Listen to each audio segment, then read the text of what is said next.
Vamos a empezar ya la clase, resolvimos las duditas que tenían. Hoy vamos a trabajar bastante con programación. Les recomiendo que tengan el Visual Studio Code abierto. Recuerden que yo trabajo para parte de aprendizaje con el Google Colab, pero también me pasaré al Visual Studio Code cuando ustedes tengan una duda o cuando yo decida que determine para demostrarles como la vez pasada que no es necesario que aprenderse la herramienta como tal, sino concentrarse en el aprendizaje del lenguaje, porque el lenguaje de programación es el que hace el programa, no la herramienta. Ayer lo probamos, hacíamos ejercicio en Google Colab y los copiábamos y los pegábamos en Visual Studio Code y va a funcionar. Hay una que se llama Jupyter, hay otra que se llama Anaconda, hay una que se llama, una herramienta que se llama Spider, también es muy parecida hay una que se llama Atom. Estas se parecen mucho a Visual Studio Code. Jupyter se parece mucho a Google Colab, así uno escribe el código online y funciona. También hay muchas herramientas para escribir código y probar el código. Ya en este caso, lo importante de esto es que sepan cómo funciona un programa. Ya eso lo vimos al comienzo del semestre, al comienzo del curso. Vimos cómo funciona un programa al comienzo del curso y vimos también cómo se compila, el proceso de compilación, que hoy en esta diapositiva de hoy, en esta presentación de hoy, lo explican con más detalles y ya la leyeron, lo explican con más detalles. Eso nos ayuda mucho porque ya yo expliqué eso gráficamente y nos podemos concentrar más en el código. Bien, entonces voy a compartir pantalla, voy a quitar esto que está aquí. Comparto pantalla. Un momentico. Voy a pasarle la asistencia primero.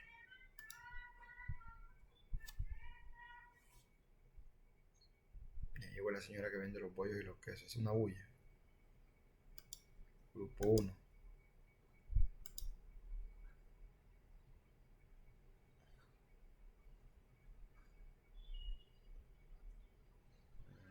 Copiar enlace, solo las personas permitidas pueden tomar acceso a esto, ok.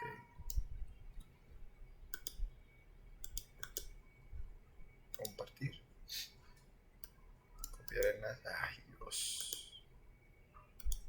Un momento. Está uno, grupo 1, compartir. Copiar enlace, ok. Ahora sí. Vamos acá al chat y lo colocamos. En el chat estoy colocando la asistencia, por favor. La registran. Hay 37 personas conectadas.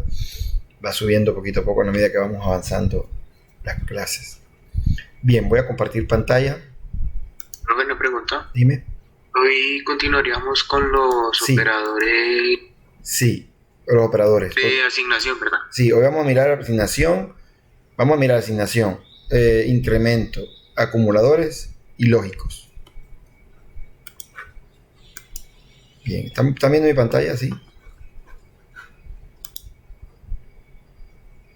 Sí, señor. Ok. Bien, voy a iniciar el Visual Studio Code para tenerlo ahí. Y vamos a entrar a Google Colab.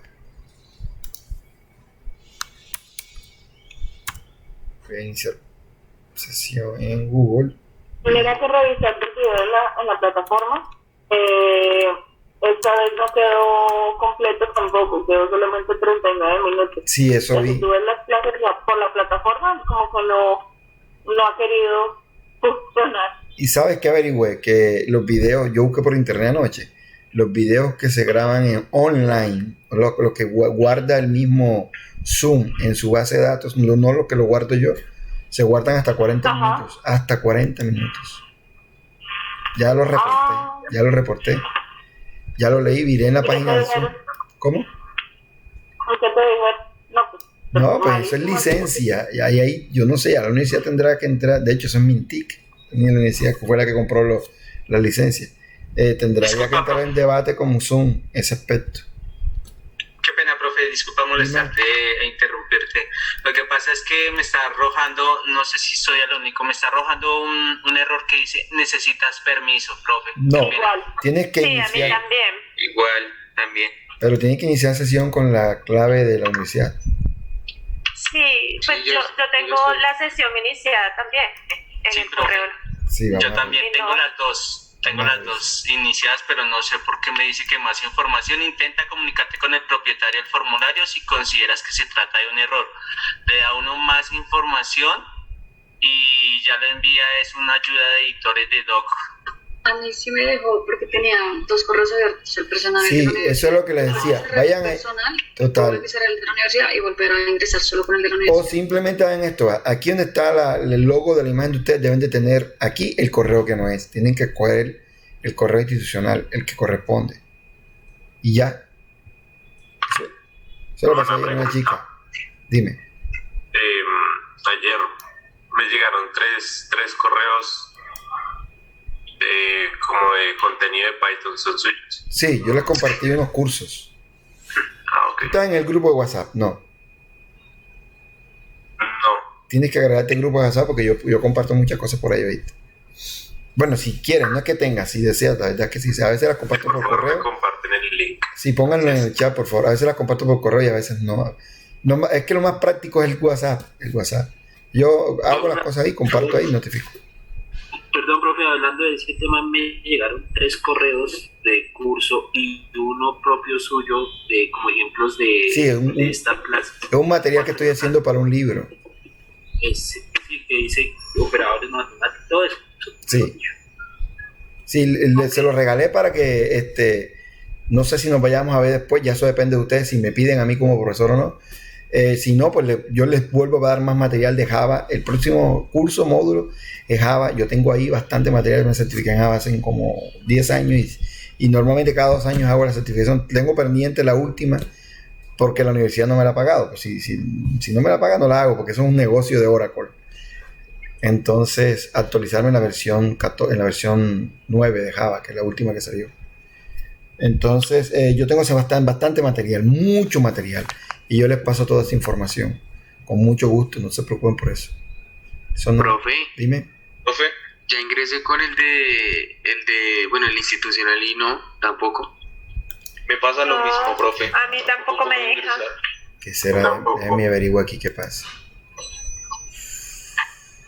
¿Qué pasa? Tampoco me deja. Hice lo que dijo la compañera, cerrar y volver a abrir restringir y nada. activado, profe, ¿no? ¿Cómo? General, restringir a los usuarios de universidad Aquí lo estoy viendo. Sí, es que ese debe ser la opción que tienen para poder iniciar sesión con. No, pero a mí sí me dejó llenar el formulario. Qué raro. A mí no. Sí, en mi caso también fue normal. Tenía abierto el correo. Revisen esto. Yo les recomiendo que hagan esto, miren, vean. Que cuando lleguen aquí, cambien la sesión esta y pongan el usuario del correo institucional este. Y una vez lo hagan, vuelven a reiniciar y ya debe de aparecerles la opción para llenarlo. Porque está hecho con este correo. Y, o sea, de otra manera, ellos no son caprichosos. A unos sí, a otros no. Debe haber algo en el navegador de ustedes que les impide. Yo estoy seguro que es esto, la sesión con la que están haciendo formularios. De hecho, ya hay 12 respuestas, mírenme. Está diciendo, 13. en este momento, por ejemplo, a mí me está diciendo que el archivo no está disponible, hay un problema con el archivo, vuelve a cargarlo. A mí exactamente igual. ¿Qué será? Voy a mandarles este entonces. A ver. Es que yo creo que lo hice mal. Vamos a ver. ¿Dónde está? Chat. Ahí estoy colocando el mismo que tiene las 13 respuestas. ¿Otro link? Sí. El mismo, pero ahora dice View Form. No dice editar. Lo que pasa es que este dice editar, ¿lo vieron? El anterior dice editar. De pronto es eso que les mandé alguno que tiene permisos para edición. Ahora le estoy mandando el que usted visualiza. ¿Listo? Creo que ese sí va a funcionar. A mí sí me deja, sí. Sí, perfecto, sí dejo. Ok, sí fue error mío, disculpen. No, copié lo que no era. Ok. Bien, entonces vamos a iniciar. Recuerden que para una forma fácil de llegar a Google Colab, porque él normalmente no está en las aplicaciones disponibles, en las aplicaciones de Google, es ir al mismo Gmail, ir a Google y escribir Google Colab desde la sesión de usuario que ustedes tengan de Gmail abierta. Escriben Google Colab le dan clic y dan clic aquí y dan el nuevo. Aquí están los ejemplos anteriores. ¿Sí lo vieron? Ejercicio, sesión 5. Vamos a crear uno nuevo y lo vamos a llamar sesión 6. Creamos un archivo nuevo y lo vamos a llamar sesión 6. Doble clic, grupo 1, sesión 6. Esta es sesión 6 y vamos a conocer grupo 1, sesión 6. Sesión 6. Vamos a trabajar tipos de datos, operadores. Listo. Entonces vamos a colocar aquí un... ¿Por dónde estamos ahí? ¿Cómo? No logré entrar. A Google Colab. Sí, no pues. Tienes que entrar a Google y escribir Google Colab y abrir el enlace que está ahí. Ya entró. Sí, el icono, no me aparece ese icono de Colab, no me aparece también. No sé por qué. Pero sí te aparece Google Colab. No me aparece como tal. Google Colab no está. Pero estoy llamando. No.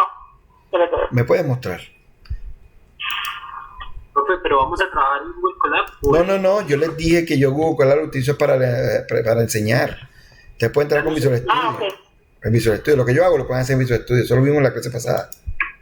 ¿Se acuerdan? Es decir, empiezan a abrir en Visual Studio y crean un archivo nuevo. Nuevo archivo. File. Le ponen un nombre.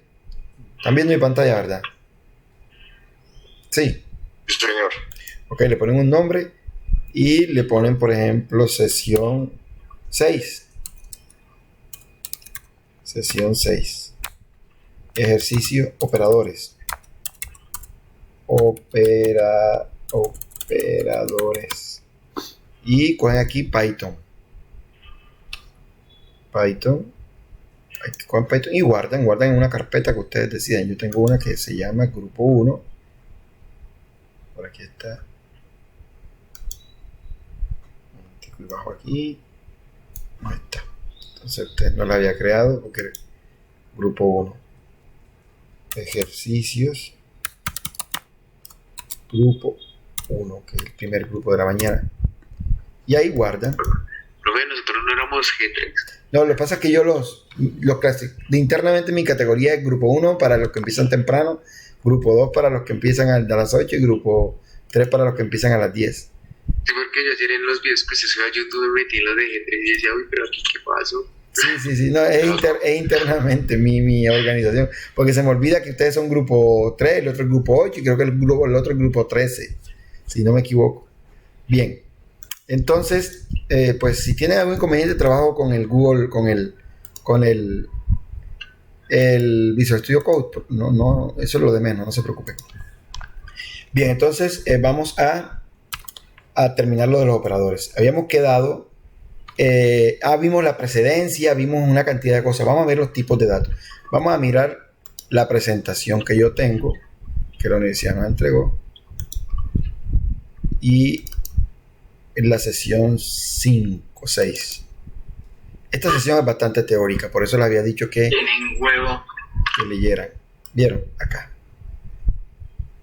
Aquí. Léanse todo. ¿Saben qué es un lenguaje de programación? Yo lo he tratado varias veces. Características de Python, las hemos visto también, que es un lenguaje, todo lenguaje de programación está compuesto por un alfabeto, un vocabulario y una gramática, lo que les había explicado la clase pasada. El alfabeto conjunto de caracteres es un conjunto de elementos estructurales del lenguaje, por ejemplo, los caracteres alfabéticos, las letras que están compuestas por letras y números, mayúsculas y minúsculas, algunos caracteres especiales, como por ejemplo que esto se utiliza para trabajar con listas, arreglos y tuplas. Esto se utiliza, por ejemplo, para los comentarios. Esto se utiliza para... ¿para qué se utiliza? Hasta ahora no lo he visto para nada.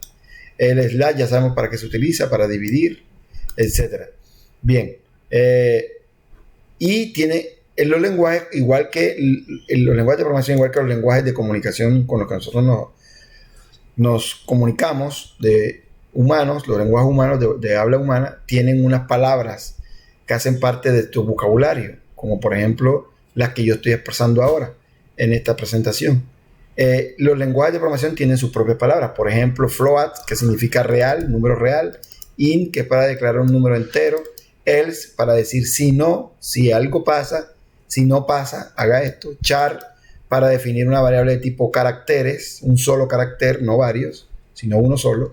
Un carácter, recuerden que es cualquier cosa, incluyendo números, espacios y caracteres de puntuación o de acento.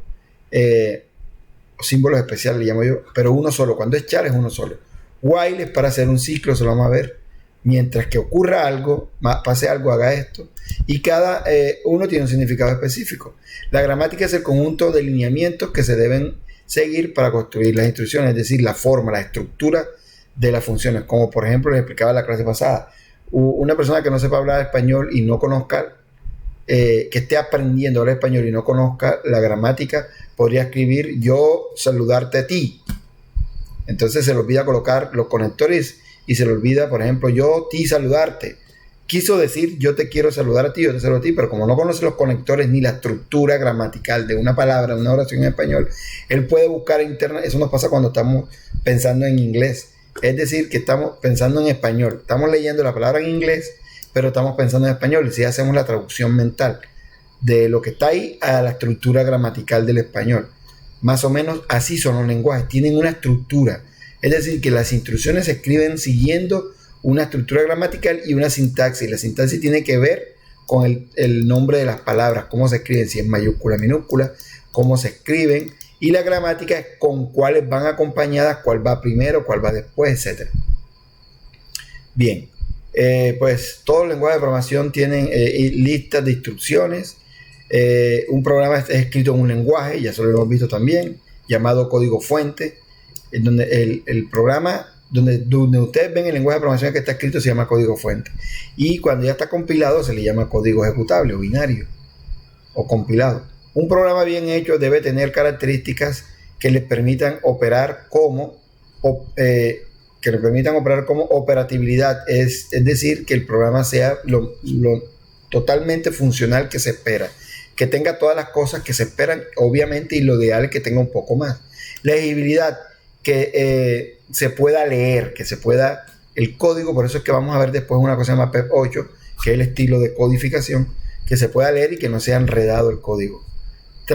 Transportabilidad, que se pueda pasar. Fíjense que yo cogí el código de Google Colab y lo pegué acá en Visual Studio Code y funcionó, que pueda transportarse.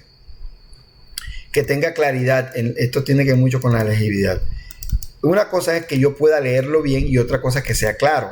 Claro es, por ejemplo, cuando yo estoy leyendo el código, que entienda mediante comentarios, mediante ayudas, técnicas de programación, por ejemplo, separando los caracteres de los operandos de los operadores, por ejemplo, y no pegando las cosas así, compactándolas. Eso significa claridad. Y modularidad, que pues vamos a ver que el programa no tenga códigos repetidos en diferentes partes, sino que los códigos, las instrucciones que son repetidas, estén metidas en algo que nosotros vamos a llamar módulos y funciones, que eso lo vamos a ver después. Bien, los programas deben ser correctos en amplios sentidos, alfabéticamente, lexicográficamente, semánticamente y sintácticamente, que ya lo habíamos visto, que es la semántica y todas esas cosas. Cuando se escribe un programa en el lenguaje que estamos utilizando la máquina, la máquina se encarga de convertir ese programa en lenguaje máquina. Lo habíamos explicado la clase pasada con plastilina, bien chévere. De esta forma es fácil y rápida. Existen dos tipos de hacerlo, mediante la compilación y la interpretación. Esto ya está claro, por eso les decía, lean, que en la lectura van a encontrar muchas de las explicaciones de los temas que yo había dado. La compilación y la interpretación. ¿Qué es la compilación? Pues aquí está todo lo que yo he explicado. ¿Y qué es la interpretación? Todo lo que yo he explicado, línea por línea, y se va ejecutando en tiempo real. Ahora, diferencia entre compilación y interpretación. La ejecución de un código traducido suele ser más rápida, lo que le había explicado, por eso es que Java es un poquito más rápido que Python. Y C es uno de los lenguajes más rápidos que hay porque la compilación es directa.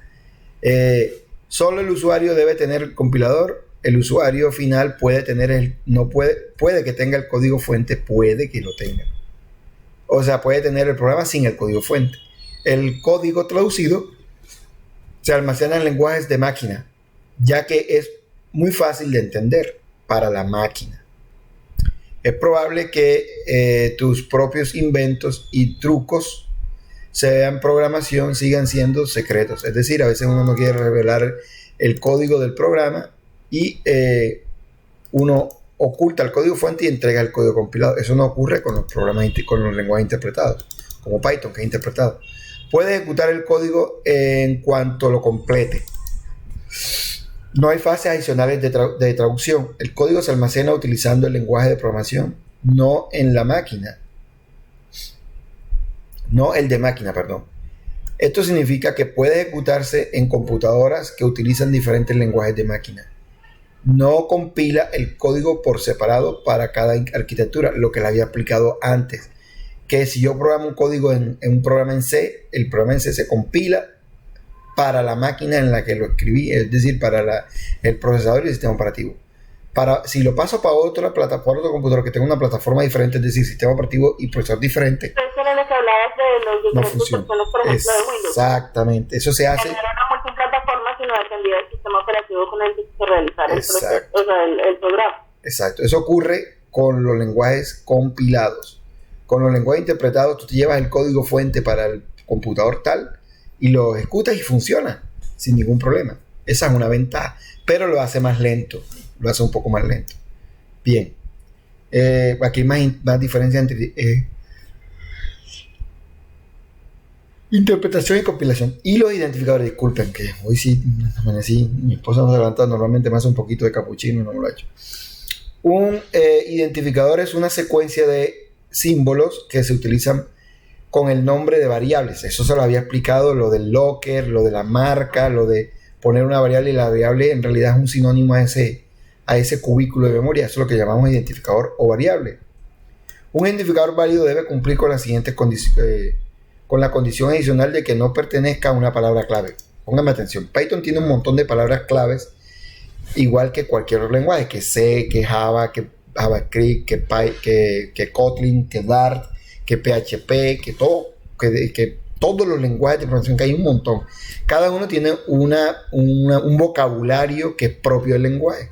Ese vocabulario nosotros no lo podemos utilizar como nombres de variables, porque él se confunde. Por ejemplo, estas son algunas de las palabras reservadas de Python.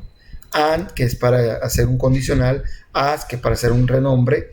Assert, para hacer unas aserciones que son como break. Class, continue, def, deal, if, el. Este para hacer el else, una forma de hacer el else. Aquí está el else también, un sinónimo de este. Except para capturar errores. Final para definir si ocurre un error, entonces finalmente se hace esto. Nosotros vamos a ver después excepciones. False, que ya lo vimos. For, que es un ciclo. From, para darle nombre a los módulos. Global, para definir una variable global. If, para un condicional. Import, para importar un módulo. In, para buscar algo dentro de una regla, de una lista. Is, para saber si hay algo dentro de algo. Digámoslo así, pero es en realidad eso. Si algo está dentro de otra cosa. Lambda, para definir funciones cortas. No local, para determinar que una variable no es local sino global.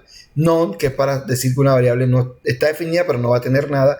Not es para negar. Or es para hacer la lógica booleana de conjunción, y esta es disyunción. If es disyunción, eso lo vamos a ver después. Pass, para indicar que el código está limpio, no tiene nada. Es cuando queremos definir una función que no haga nada, le ponemos pass. Racer, para lanzar un error. Return, para devolver un valor. True, verdadero. Try, para intentar ejecutar un código que puede generar un error. With es para decir que algo está relacionado con otra cosa. While es un ciclo. Y Jade, que no me acuerdo qué es lo que es, por Dios santo que no me acuerdo qué es esta palabra, pero es una palabra clave de Python. Tengo que verificar qué es lo que significa. Bien. Yield es para los generadores. Exactamente, para los generators, sí. Ok, así es, gracias. Entonces, nosotros no podemos yo no puedo declarar una variable que se llame AND. Definir una variable que se llama, ni que se llame import, ni que se llame if, ni que se llame global. Ninguna de estas palabras se pueden utilizar para nombrar una variable. Sí la puedo utilizar, por ejemplo, AND-piso 2, porque ya no sería AND solamente. O puedo ponerla en mayúscula, Porque la palabra and en Python se escribe en minúscula. Cada una de estas palabras se debe escribir así como están aquí. Non en mayúscula, true en mayúscula y false en mayúscula. Este false es en mayúscula, fíjense, aquí lo escribieron mal, es en mayúscula. Bien, pero no podemos colocar palabras, las variables no se pueden llamar exactamente como se llaman estas palabras porque el compilador se va a confundir y va a decir que da un error. ¿Comprendieron? Ok. Solamente entonces sería cambiarle por ejemplo, si se le pone un punto. Un punto tampoco, porque un punto en Python es otra cosa que lo vamos a ver después. Ya, puedes colocarle cualquier otro carácter. De hecho, las variables no pueden tener puntos, no pueden tener guión, porque él cree que está restando. Es decir, tú no puedes decir, nosotros no podemos hacer esto. Vamos a escribir una variable que almacena el salario mínimo legal vigente. Salario mínimo legal vigente. Piensa que está restando sus 4 palabras. Claro, porque esto es un carácter especial de Python, que es que ya lo vimos que representa la resta. Tampoco podemos hacerlo así, porque las variables no pueden llevar espacio. Sería con raya al piso. Exacto. Cuando veamos el estilo, en Python el estilo es que no se utilice la notación camello, que lo vamos a ver después, sino la notación de guión de piso. Entonces el guión de piso sí se puede utilizar dentro del nombre de las variables. El camel que dices cuando comienzan con, bueno, se pone raya al piso y una mayúscula, ¿no era? Es decir, en vez de hacer esto, ¿se acuerdan de la legibilidad del código? Que el código debe ser legible.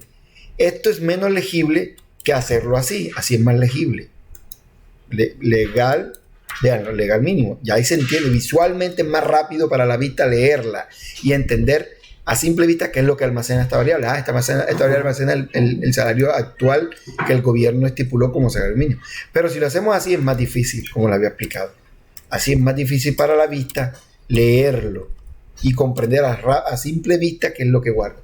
Hay otra notación que se llama camel, notación camello, que dice toda palabra debería empezar con mayúscula, que también muestra una forma rápida de leer el código. Profe. Dale aquí, se llama camello por la joroba. Sube aquí, baja, sube, baja, sube, baja, sube, baja. ¿Me entendieron? Bien. Ahí la raya al piso no es necesaria. Sí, no es que sea necesaria, no. Esto es las recomendaciones. Yo puedo hacer esto, pero estaría como que fuera de contexto en el ámbito de programación. Porque funciona. Esto funciona. ¿Qué es lo que no funciona? Además, como a un las estilo. Características de quien lo programe. Exacto. Más que todo al estilo del lenguaje. Cada lenguaje tiene un estilo. Un estilo para escribir el código. ¿Ya?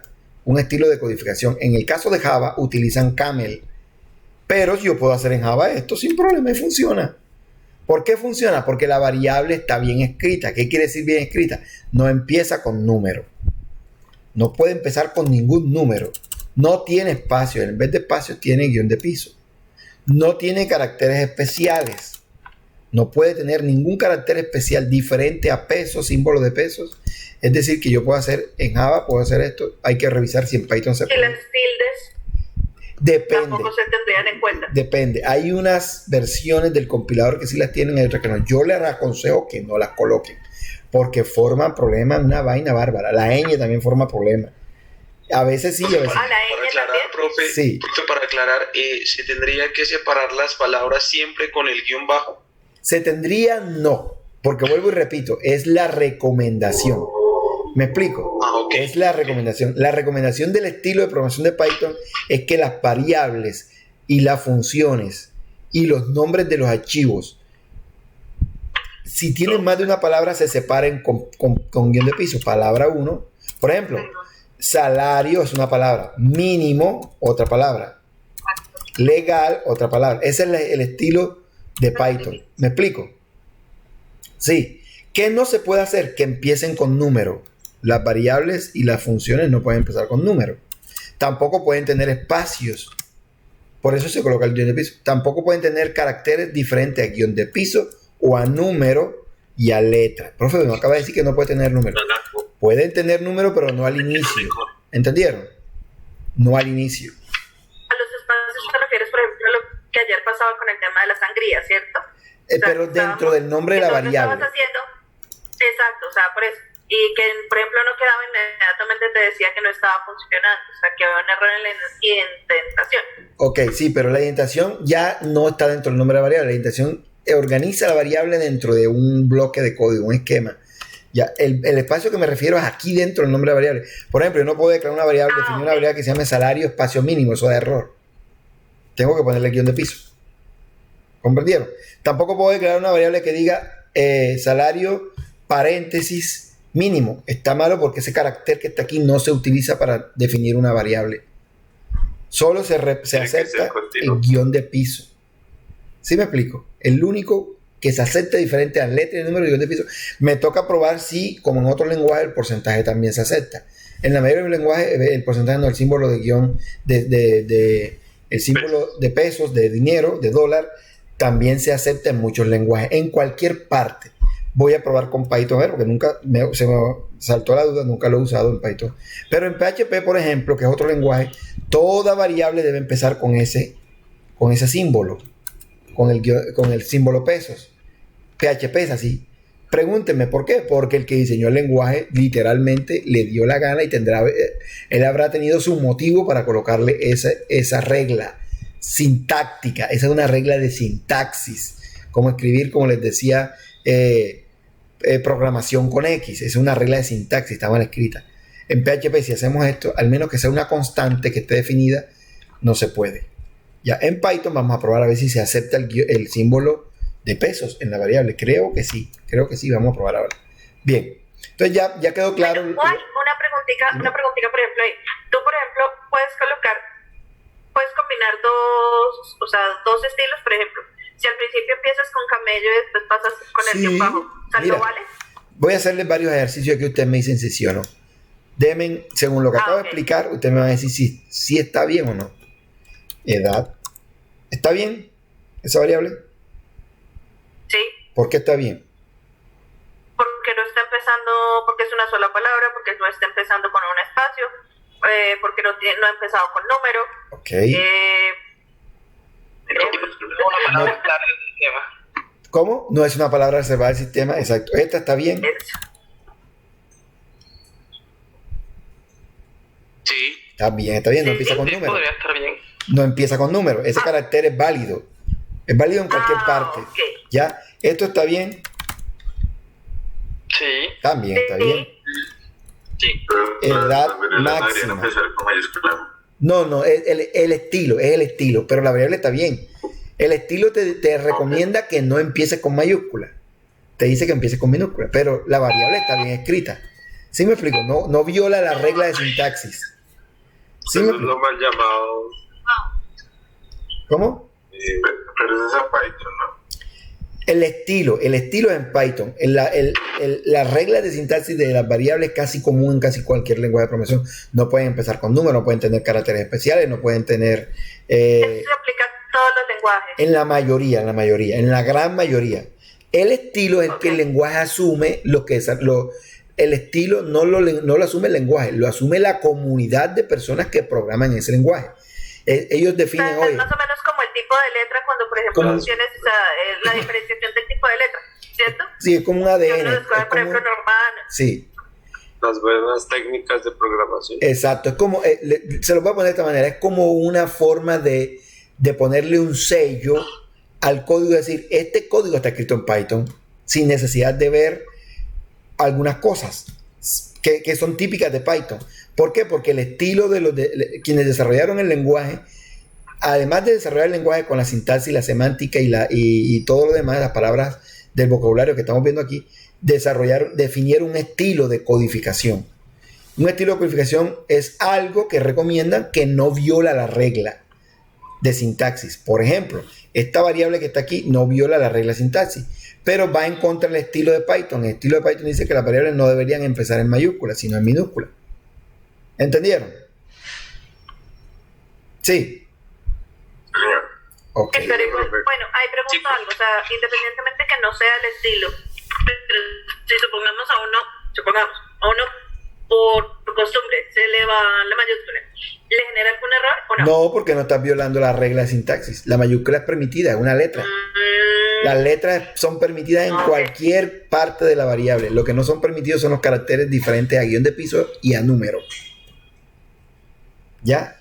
Caracteres diferentes a letra. En este caso es el deber ser versus el ser, ¿cierto? O sea, el deber ser es no utilizar la mayúscula, claro, porque claro, en el estilo es distinto. Claro está que si se utiliza la mayúscula, obviamente si se va a operar la variable dentro de un código, tiene que ir todo el tiempo con la mayúscula. Exacto, esa es otra cosa de la sintaxis de Python, que es sensible a las mayúsculas. Es decir, para Python, esto son dos variables. Vamos a probarlo para que vean. La variable edad es una variable y la variable edad con mayúscula es otra variable diferente. No para Python, para cualquier tipo de lenguaje. No, para la gran mayoría. La gran mayoría, la gran mayoría. Para todos no. Hay lenguajes que no son sensibles a la mayúscula. Basic, Visual Basic no son sensibles a las mayúsculas. Tanto Basic antiguo como el Basic nuevo, el Visual Basic no son sensibles a las mayúsculas. Pero los lenguajes basados en C, que son la gran mayoría de lenguajes de programación, están basados en el papá de los lenguajes de programación, se llama C. Papá de los pollitos. Sí, el papá de los pollitos, exactamente. Ellos están basados en C y absorben esa herencia, esa regla sintáctica de que las variables, el código es sensible a las mayúsculas. Y minúsculas. Exacto, no las variables, el código. No puede escribir esta palabra en mayúscula porque él dice no la encuentro. O es una variable, pero la palabra except no puede ir en mayúscula. O global, o lambda. Pero por ejemplo, si se utilizara, por ejemplo, except, si se utiliza, por ejemplo, en mayúscula sostenida, ya se convierte en una variable. Él depende cómo la utilice, porque si le asignas un valor, dice, esto es una variable. Pero si le lo colocas, por ejemplo, en un try catch, que después vamos a mirar eso y dice, hey, esto no lo entiendo, no lo conozco. ¿Comprende? Me tienes que decir que es. Las mayúsculas, no. Claro, sí, ya va es estricto, es un lenguaje súper estricto en la sintaxis. Es muy tipificado y para remate sensible a las mayúsculas. Entonces la gente dice que el que sabe programar en C sabe programar en cualquier lenguaje, porque es que C tiene es muy estricto. Es muy estricto al escribir el código. Y eso es buenísimo, en serio. Independientemente de que yo esté explicando Python o no, yo siempre he dicho que es mejor aprender lo más difícil que lo más fácil. ¿Comprendieron? Python es un lenguaje muy bacano porque está pensado para agilizar el código del programa, para ahorrarle tiempo al programador. Es muy fácil. Pero cuando les toque tocar... En ese orden de días hubiéramos empezado más bien con C. No, porque es más difícil para ustedes, claro, para el tiempo que tenemos. Pero, no sé, sí me explico. Perdón, tutor, no solo es más difícil, sino que digamos que ha evolucionado en tantos otros lenguajes que ya el propio C es muy raro que tú lo encuentres que alguien lo utilizan los electrónicos, lo utilizan para programas científicos, para hacer cosas científicas, sistemas operativos, compiladores, para hacer lenguajes, un lenguaje para hacer lenguajes. Se ha convertido en una cosa de a otro nivel, eso está por allá arriba. El que sabe C, yo sé C, pero no he hecho nunca un programa en C, jamás. O sea, que he hecho programas académicos, a los pelados les pongo 1000 programas. Ayer hice uno bien bacano como a las 6 de la tarde. Hacer un Pac-Man, es un Pac-Man. Por ejemplo, una cosita así se puede hacer, pero ya una cosa grandota en C, uno dice, no hombre, yo utilizo Python, que es más fácil. Dime. Que me refiriera a C++. De hecho, C++ se utiliza bastante. El que no se utiliza C, te comento eso. En las universidades como tal la arrancan con C++. Con C, ni siquiera con C++, con C. Porque es que son dos cosas, ¿sí? En las universidades no dan programación de objetos, que es C++. Dan C. Pues lo digo desde mi punto de vista porque a mí me enseñaron con C++. Pero te enseñaron de objetos, clases y objetos. Nos enseñaron C y como en cuarto semestre empezamos con C++. Exacto, eso es lo que enseñan en la universidad. Empiezan con C y después le aplican C++. Porque es que C++ es más cosas. Por ejemplo, en primer semestre, al inicio empiezan con char y arreglos de char. No arrancan con string. String es de C++. Char, arreglos de char es de C. Por ejemplo, en C empiezan diciendo esto. Include. Por ejemplo, numeral include, perdón. Es que este mouse no me sirve acá. Numeral include. y empiezan colocando esto. STD. Espérate, ahí vamos para que vea la diferencia entre C y C. STD, lib, por ejemplo, la librería estándar, STD lib, que es una de las que más se utiliza. Empiezan haciendo esto, .h. Ese .h le pertenece a la sintaxis de C. En C++ se coloca la palabra C acá para las librerías de C++, de C. C, STD lib. Y no se utiliza el .h. La librería IOStream, que es la de entradas y salidas, flujos de entrada y salida, da error si hacemos así. Porque esa librería es de C++, no es de C. La de C es esta, mira. Se llama stdio.h, que fue mejorada en C++ y la llamaron IOStream. Si la vamos a utilizar en C++, entonces si es código puro C++, tendríamos que hacer así. C, stdio. Si le colocamos el .h, ya deja de ser C++. Es un revuelto entre C y C++. Porque el lenguaje de C++ no es puramente orientado a objetos. Perdón. Bueno, sí, no es puramente orientado a objetos. Permite escribir código estructurado dentro de código. De hecho, todos los lenguajes lo permiten, pero este es más representativo en esto. Y permite, dependiendo del archivo, si el archivo en el que está guardado este código es C.C, suponiendo que yo estoy haciendo un programa y escribo, el archivo se llama calculadora.c. Adiós al cout dentro del código. No puede escribir cout, ni puede escribir cin, que son los comandos para entrar. El cin corresponde en Python al input. Cin es equivalente en Python al input. Y cout es equivalente en Python al print. Estos dos comandos, cin y cout, no son de C, son de C++. Y el código lo está guardando en un archivo que solamente te va a aceptar el compilador, te va a aceptar el código C. Si quieres escribir código C++, el archivo tiene que ser CPP. ¿Comprendieron? C++. Entonces, a nosotros nos empiezan enseñando de C combinado con C++. En realidad, te lo juro porque es así. Es muy, muy raro encontrar un profesor que enseñe C puro. Es muy raro encontrar un profesor que enseñe C puro. Y tampoco es muy importante, es relevante para los estudiantes explicarle esto, la diferencia. Vamos a hacer C puro porque no vamos a combinar, porque yo soy una persona muy dogmática. No, uno empieza enseñando C y C++ enredado. Después es que uno dice, bueno, lo que hicimos allá, este cout es un objeto. Entonces, los profes que es un objeto, lo que vamos a ver ahora son clases y objetos. Entonces ya uno dice, claro, este es un objeto implícito del lenguaje que corresponde a la clase output input stream. Esa es la clase de la cual corresponde el comando cin y cout. Son dos variables de ese tipo, de esa clase, que se utiliza para capturar datos por consola y mostrar datos por consola. Entonces, es eso. Y es estricto, bastante estricto, que el punto y coma, que la mayúscula, que la minúscula, que esta variable, por ejemplo, en C, si vas a hacer una función, te recomienda que hagas un prototipo. Mejor dicho, eso es un lío ahí. Y ahí no es un lío, sino que hay que enseñarle al estudiante mucho tema de sintaxis, de estructura del lenguaje, y uno pierde tiempo explicándoles lógica, que es lo que nosotros queremos que desarrollen ustedes. Eso es lo que permite Python, concentrarse en la lógica y evitar tanta técnica, tanta restricción de la escritura del código, aunque las tiene, porque si no las tuviera, cualquiera pudiera escribir un lenguaje como le diera la gana, un programa como le diera la gana en Python, y no es así. ¿Entendieron? Es decir, cualquiera pudiera escribir en español lo que quisiera, en la forma que quiera, y no es así. Español también tiene sus propias reglas. Dicen que es uno de los lenguajes, de los idiomas más estrictos que existen en el planeta. Dicen, y uno ve el chino y ve el árabe y le parece a uno complicado. Dicen que el chino, bueno, sí existe el chino, pero siempre he querido identificar si uno puede decir que el lenguaje chino existe.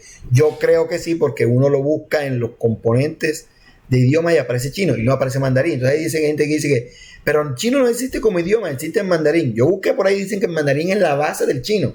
El chino evolucionó después, pero la base es el mandarín. Es como decir que la base del español es el latín. El chino es el C++. Algo así, exactamente, muy bien por la analogía. El chino como el C++ y el mandarín como el C, más o menos. Entonces, cada lenguaje tiene una sintaxis, una estructura, una gramática, unas reglas léxicas que hay que respetar. Y Python no es la excepción porque dejaría de ser entonces un lenguaje. Lo que pasa es que Python es menos estricto en ese tema de las reglas semánticas y sintácticas, para permitirle al programador concentrarse más en su idea de programación que en que esto por acá es no sé qué, que esto por acá es no sé qué, que debe ser así, como si lo es C. Hay otro lenguaje que es peor, está basado en C, se llama SIGA, es el lenguaje de Apple, lo desarrolló Apple, se llama, como en la plastilina que no la encuentro aquí, se llama Objective-C.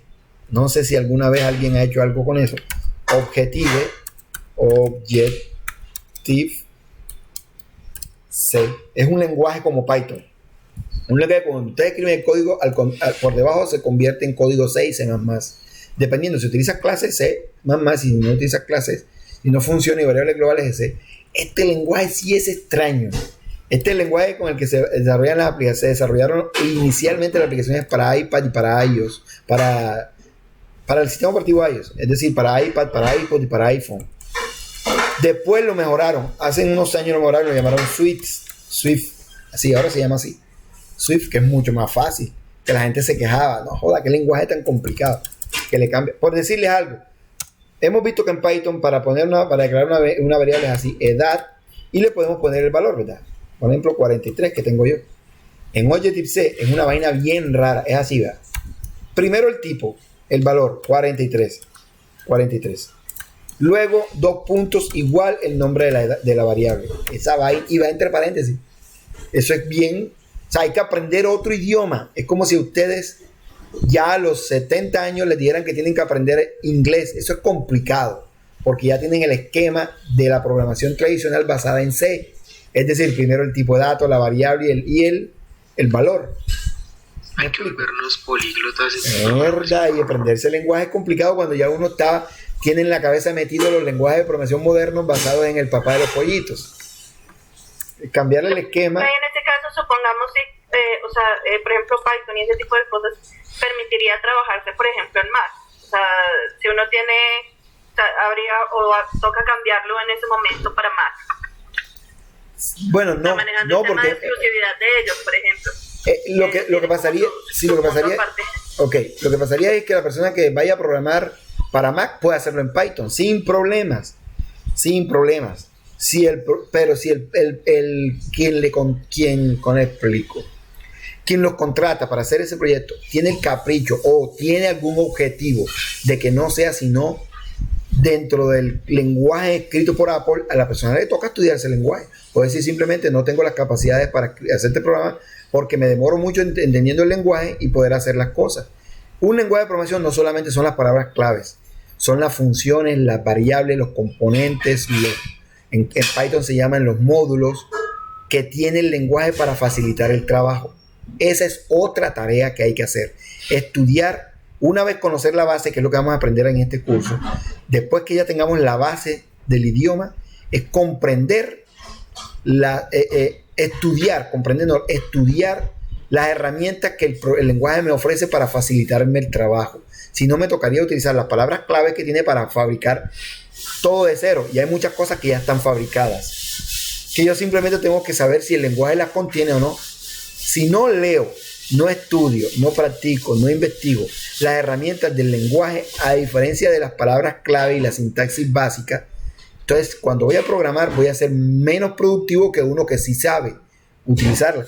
Me ponen a hacer un ejemplito, me ponen a hacer una pregunta, profe. Dime.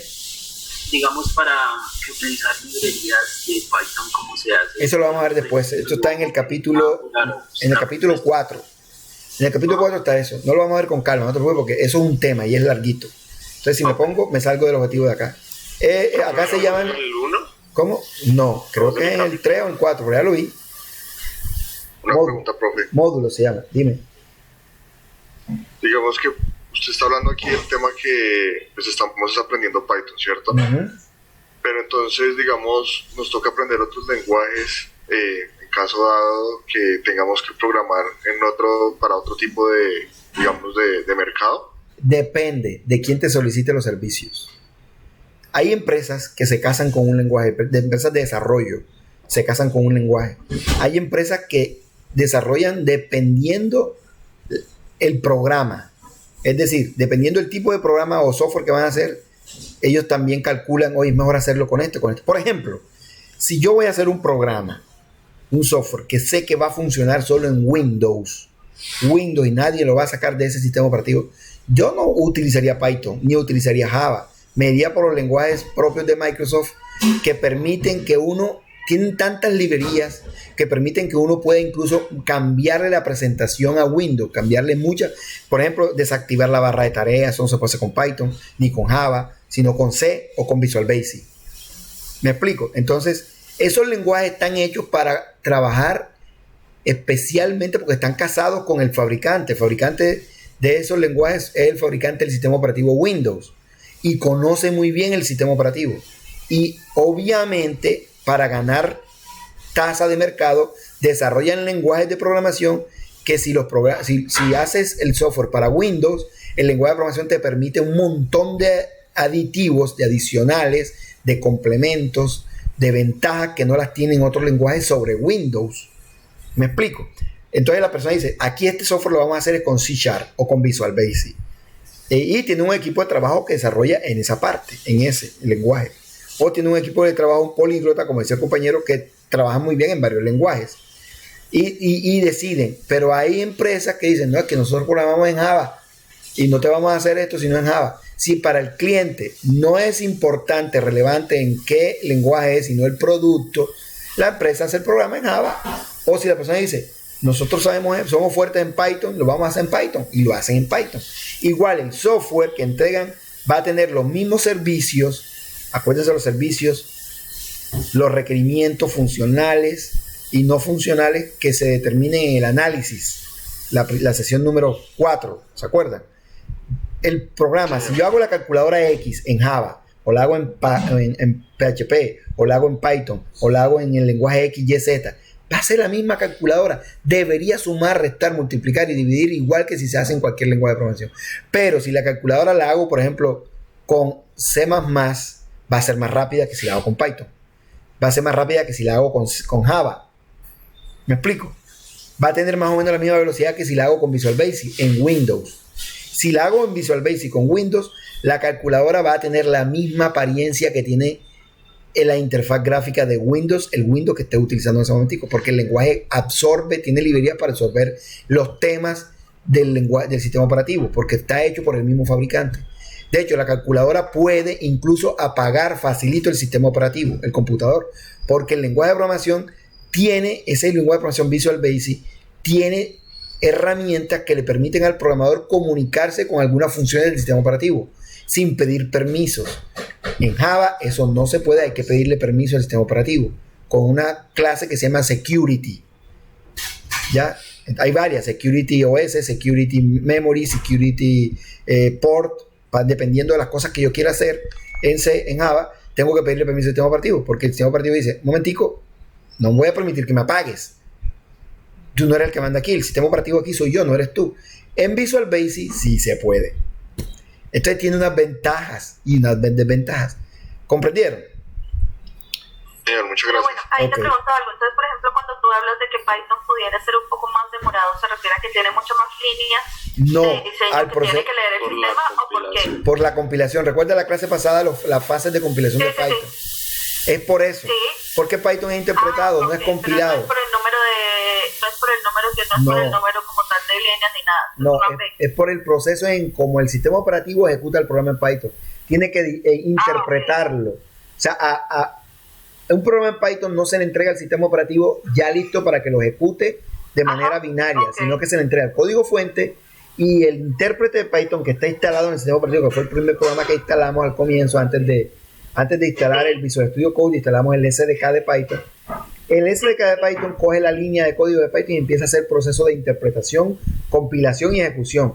Mientras que en lenguajes como Java y como C, ese proceso lo hace el programador antes de entregarle el sistema operativo, el programa del sistema operativo. O sea, el sistema operativo ya recibe el carro funcionando.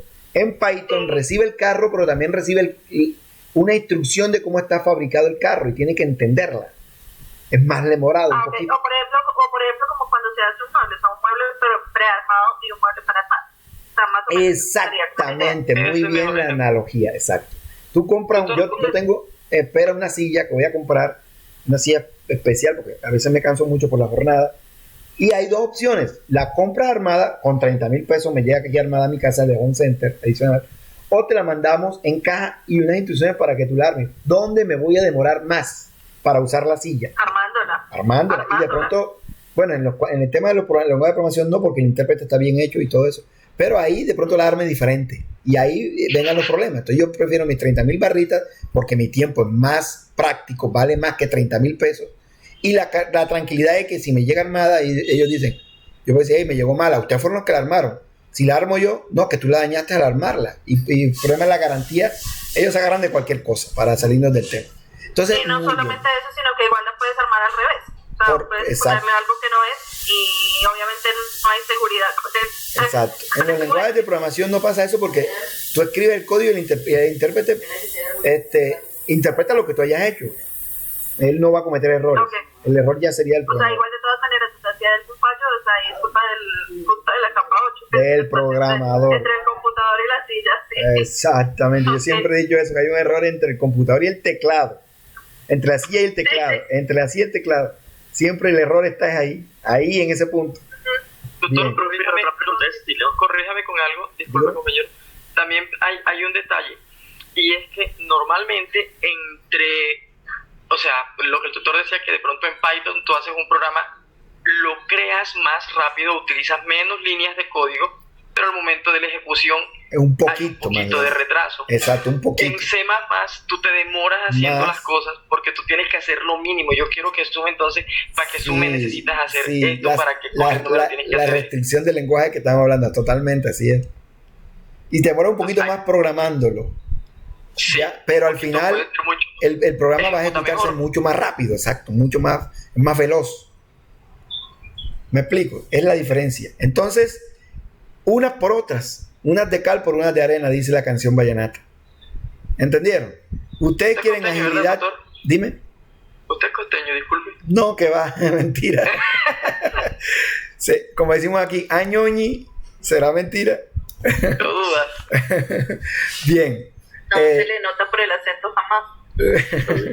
Y yo soy de los costeños que viven allá que nacieron en la sabana de la costa, por allá, ni siquiera a la playa, sino metido por allá entre Córdoba y Sucre, donde decimos la puerta. Yo porque ya con mi oficio me he refinado un poco, pero abre la puerta, el color verde. Ya me he refinado un poco por mi labor docente. No, horrible, la gente de mi pueblo. Mi esposa, que es costeña de Cartagena, ella dice todavía Cartagena. A veces le digo, oye, pila, que se oye feo. Pero eso va ahí dentro de uno, es como los paisas que tienen un acentico cantado, como ustedes que tienen el mejor acento del mundo, porque ya está estipulado. Los mejores traductores del mundo son los que tienen el acento rolo de Bogotá. Ese poco traductores que hay de Loquendo, los que traducen las voces robóticas. Hay uno que se llama Jorge, no sé si lo han escuchado, y hay uno que se llama Álvaro. Son dos muchachos colombianos dos señores, que hacen las traducciones de los documentales en Nat Geo, porque ya fueron un estudio que entendían, se expresaban mejor. No tienen tanta cuñita, ni tanta extranjerismo, ni tanta regionalismo en el acento. El bogotano habla muy bien, la verdad que, y eso no lo digo yo, lo hice. Pero imagínense un documental costeño, échenos joda, esta vaina por aquí y lo otro. No aguanta. Lo peor para mí del tema de eso no es ni siquiera el acento, es el que a veces, o sea, no falta el que tú le preguntas algo y dice, porque ajá.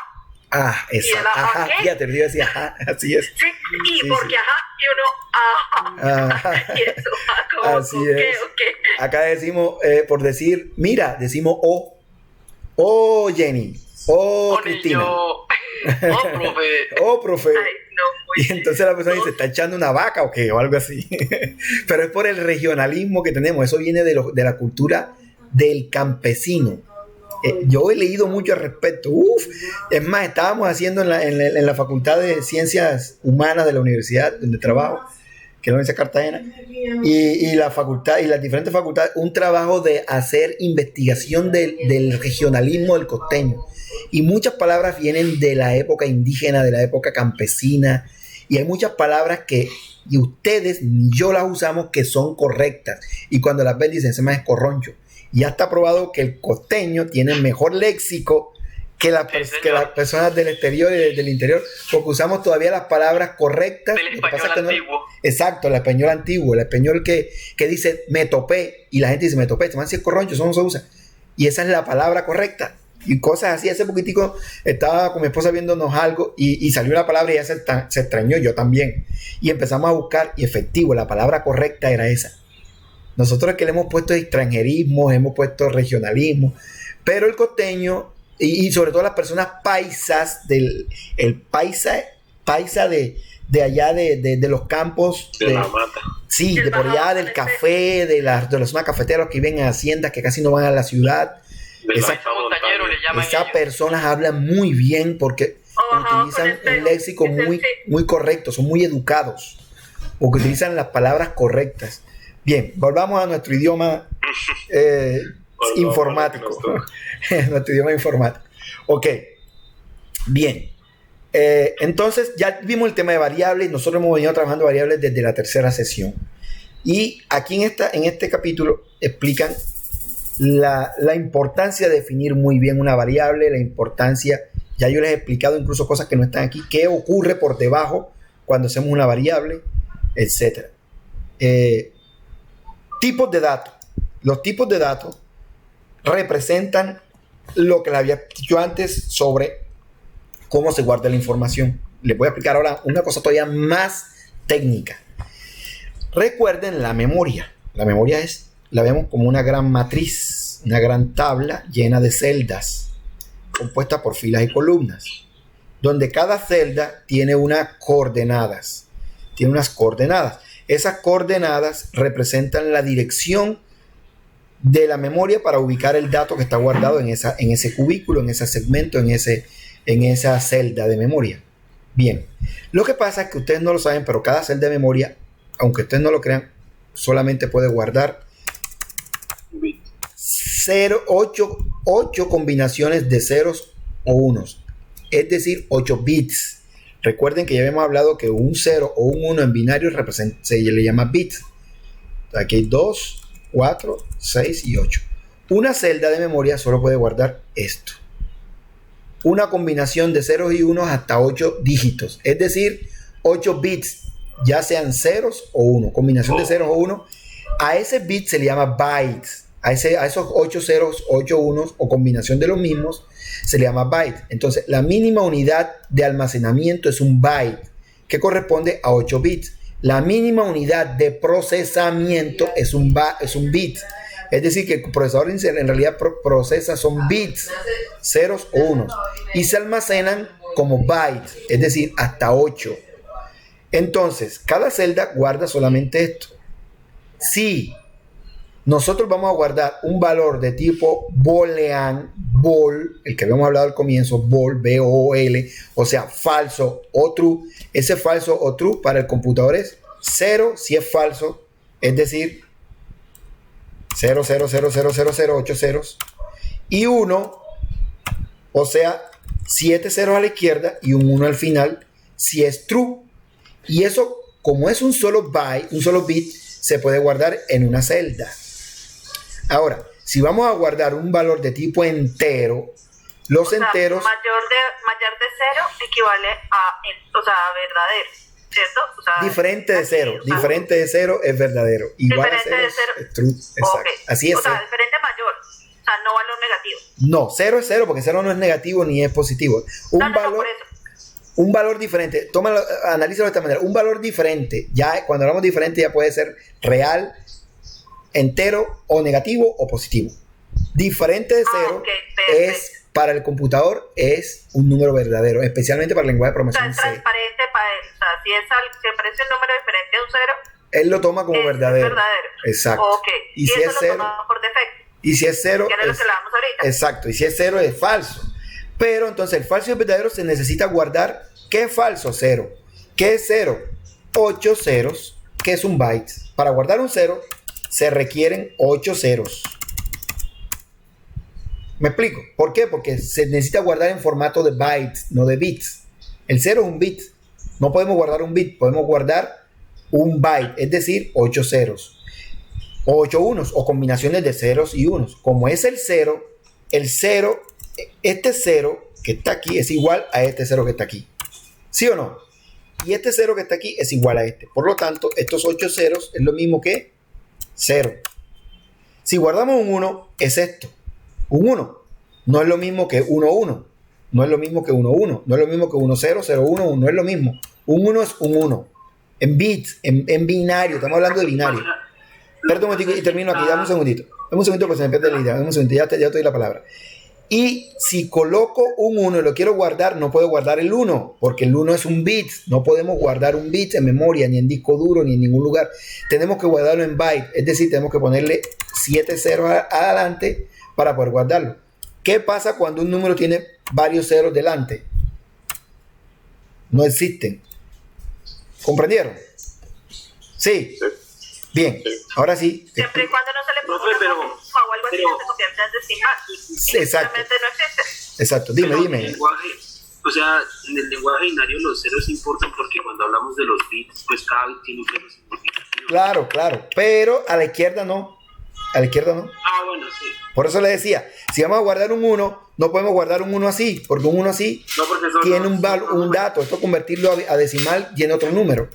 Sí. Pero si lo guardo así, sigue siendo el 1 en binario. ¿Comprendieron? Sí. Ok, entonces, hay tipos de datos que requieren un byte para guardarse. Hay tipos de datos que no solamente basta con un byte, requieren de varios bytes. Entonces vamos a hablarlo de otra manera. Requieren de varias celdas de memoria porque les he dicho que un byte es una celda de memoria. ¿Entendieron? Son sinónimos. Es después del 256 que ya se requiere. Arranca con otro byte, exactamente. Arranca con otro byte. Entonces, si yo voy a guardar, por ejemplo, el número, ábranse una calculadora ahí rapidito, por favor, una calculadora de binario a decimal online. Hay muchas en internet. Escriban en Google. Si yo lo hago, se borra esto que está aquí. De binario a decimal, por favor. Hagámoslo a mano. Toca hacer la operación y nos demoramos un poquito más. Búsquense la calculadora online de binario a decimal y siempre le aparece y viceversa. En la misma aplicación permite hacer la conversión al revés. ¿Ya lo tienen? Sí. Sí. Bien. Sí, ya. Voy a dar un número. El número 50. Conviertan el número 50 a binario. Y me dicen el número. El número decimal a 50. Sí, a binario. El 50 a binario. No, sí, pero es que lo que pasa es que así dice la calculadora. Sí. Ella tiene las opciones esas. Colocan el número 50 y conviertan a binario elevado a un número. Binario. Démenlo, por favor. Dice 110. 010. ¿Cuántos bits hay? 1, 2, 3, 4, 5, 6 bits. Para guardarlo necesitamos 2 bits más. Ahí está. ¿Entendieron? Siempre va a ser mínimo 8. Mínimo 8, exacto. Ahora, vamos a convertir el número 255 a binario. Por favor. Todos en uno, 0. Todos en 1 y terminan en 0, ¿verdad? 8, un 1 y 7 ceros. ¿Cuánto hay aquí? 11, doble 0. 1, 2, 3, 4. Y 1, el 200. Ah, no, mentira. No, el 255 no. El 1, el 2, 3, 4, 5, 6, 7, 8. No sé, ustedes son los que están viendo la conversión, yo no. Revisen. No, a mí 256. Si no me equivoco es así. El 255 es así. Doble 0. 255. Pues de hecho serían todos en 1. Son 8 1.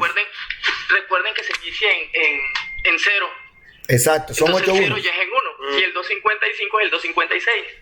Otra cosa exacto. Pero póngame atención. No, el 255 es el 255. porque empezamos en 0. El decimal, el número decimal empieza, el sistema decimal empieza en 0. Y el 255 es el 255. ¿Ya? Si los contamos y contamos el 0 como 1, sí. ¿Comprendieron? 56, exacto. Si los contamos y empezamos y olvidamos el 0 y empezamos y decimos que el 0 es el primer dígito y es el 1, entonces ahí llegamos a 256. Pero el 255 es el 255. Al convertirlo binario dan 8 unos. 2, 4, 1. Hay uno de más aquí. Hay 8 unos. Bien. Entonces, ¿cuántos bytes requiere? Un byte, porque los 8 unos se pueden guardar en una celda de memoria. Ahora convertamos el 256 en binario, por favor. Entonces, uno. Ya se llena una celda y ya la siguiente. Cuéntenme, por favor, cuántos bits da. ¿Cuántos bits da? Importantes los bits. ¿Cuántos bits son? 9. Son 9. Exacto. 9. Un 1 y 8 ceros. ¿Cuánto hay aquí? 2, 4, 6 y 8. Si no me equivoco. 2, 4, 6 y 8. Hasta aquí. Entonces, este número no se puede guardar en una celda porque hay 9 bits. ¿Qué hace el computador? Hace esto, ¿ya? Toma. Lo hace así. 2 objetos, creo que se 1 llama. Y pone los 8 ceros del otro lado. Rellena el bit. Acuérdense que es así. Es así. 1 y 8 ceros. 1, 2, 3, 4, 5, 6, 7, 8. Entonces, para guardarlo, coge y rellena. Dice, listo, necesito 2 bytes. 2, 3, 4, 5, 6, 7. Este byte lo coloca en la primera celda y este byte lo coloca en la segunda celda. ¿Comprendieron? Todo eso es el número 256. Si ponemos un número más grande, el 255, el 212, el 213, 256 por 2 da 512, ¿verdad? Saquen el 512, el 513 en binario, por favor. 513. 513 o 512. 513, porque ahí en 512 automáticamente se incrementa a otro bit. Pero es del 2. Da 513. 1, 8 ceros y al final 1 no. Exacto. Viene dando esto. 1, 1, 2, 3, 4, 5, 6, 7, 8. Y un 1. ¿Cierto? ¿Cuántos números hay? ¿Cuántos bits hay? 1, 2, 3, 4, 5, 6, 7, 8, 9 y 10. Si esto lo dividen entre 8, ¿cuánto da? 2 partes. ¿Cierto? 2 partes. Entonces, una parte se rellena entre 0 y completa 18, porque es 16, porque serían 2 bytes. 10. Él rellena para completar 16 bits. 2, 4, o sea, media celda no agarra. No, exacto. Él rellena, intenta guardar ese número en la memoria. Cuando el número es muy grande, por ejemplo, el 2000 millones, necesita 4 celdas de memoria para guardar el 2000 millones. ¿Comprendieron esa parte? Sí. Igual los reales requieren 8 bytes. 8 bytes de memoria en Python. En C requieren 4, porque en C, además del float, existe el double, que es un flotante más grande, un número real grande, cuyo número después del punto es enorme. Por ejemplo, si queremos guardar lo que más se pueda guardar del número pi, que es 13, 14, 16, no sé qué, necesitaríamos un double. En Python se puede usar un float. También existe en Python 3 el tipo de datos double, pero no muy utilizado. Se utiliza el float. Entonces, póngame atención. Entonces, el float requiere 8 bytes. Es decir, que un número float requiere guardarse en 8 celdas de memoria. Por decir algo, si yo guardo esto, el 1.7, el 1.7 muy seguramente va a requerir de 2 celdas. Pero como es flotante, tengo que hacer esto.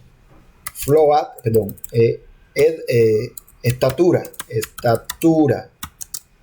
Sería el tipo de la variable y el tipo de datos sería ese que está ahí. ¿Ya? Vean lo complicado de Java. Para hacer eso, toca ponerle F aquí. O F mayúscula, diciendo que es un float, porque él cree que es un double. Pero para que se den cuenta la flexibilidad de Python. Entonces, este número se tiene que guardar en una memoria. Como él sabe que es decimal, él dice, bueno, necesito 4 direcciones de memoria. Una 8, una 2, 3, 4, aunque en realidad ocupe 2. Entonces, por ejemplo, para ya llegar al punto al que quería, si yo hago esto, edad igual a 10 a 43, que es mi edad, si convierten esto a binario da 1 byte, pero como es entero, miren lo que hace el computador internamente. ¿Cuántas celdas requiere el entero? 4, ¿verdad? 0. Ahí van cuántas, 2, 4, 6, 8. Ahí están las 8. Las otras reina con 0. La otra reina con 0. Y aquí coloca el binario del 43. ¿Cuál es el binario del 43? Dígame. El binario de 43. 10, 10, 11. 10, 10, 10. 10. No. 11. Sí, seguro. El de 43. Está como muy grande, ¿no? 10, 10, 11. 11. Así. Sí. Ok, ¿cuántos hay? 2, 4, 6. Y esto lo rellena con 0 aquí. Con 2 ceros más. Exacto. Todo eso que está ahí, para que lo vean, por eso les dije que iba a llegar un tema más técnico. Todo eso es el 43.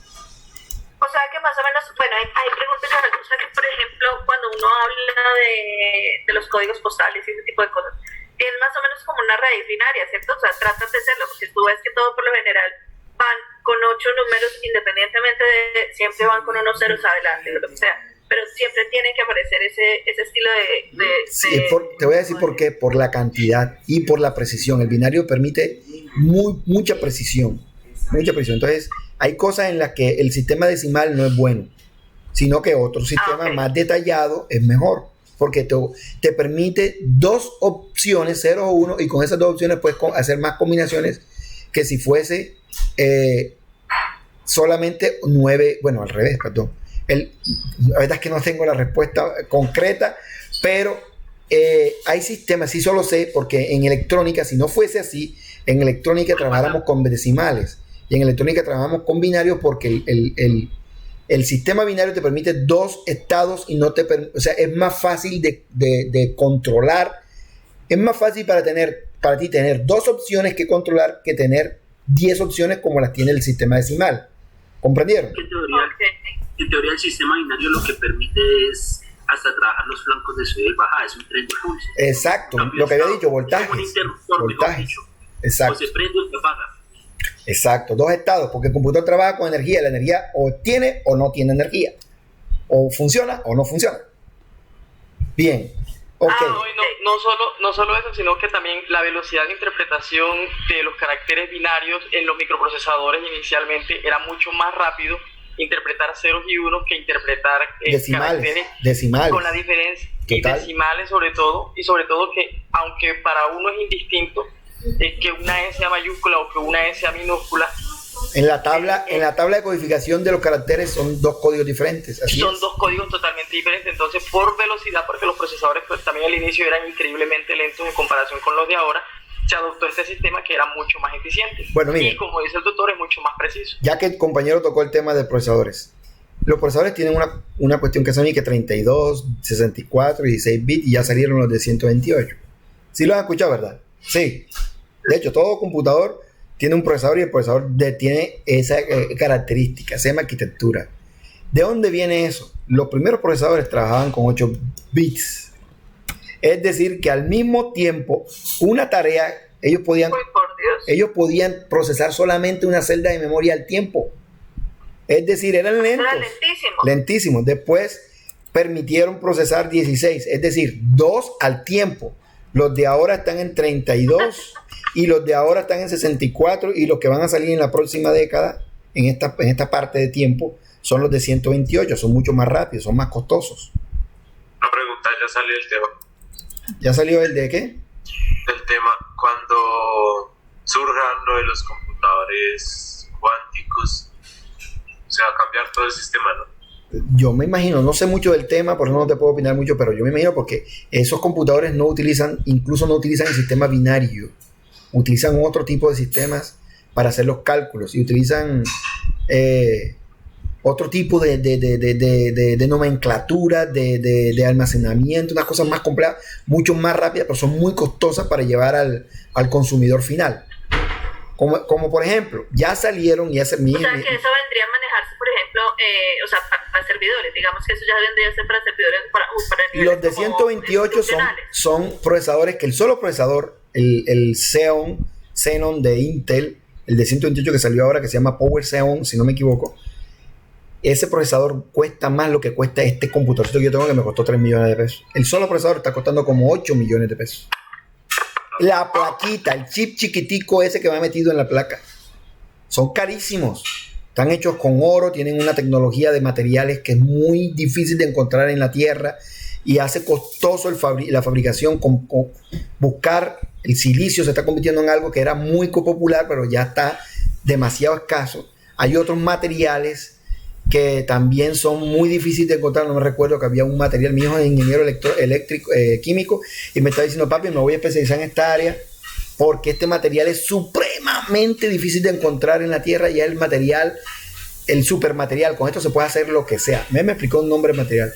Los procesadores estos están hechos con ese material, no porque sean más costosos, sino porque ese material es más sensible, es más resistente al calor, es un superconductor de energía. Tiene que ser muy rápido para conducir un byte. ¿El grafeno?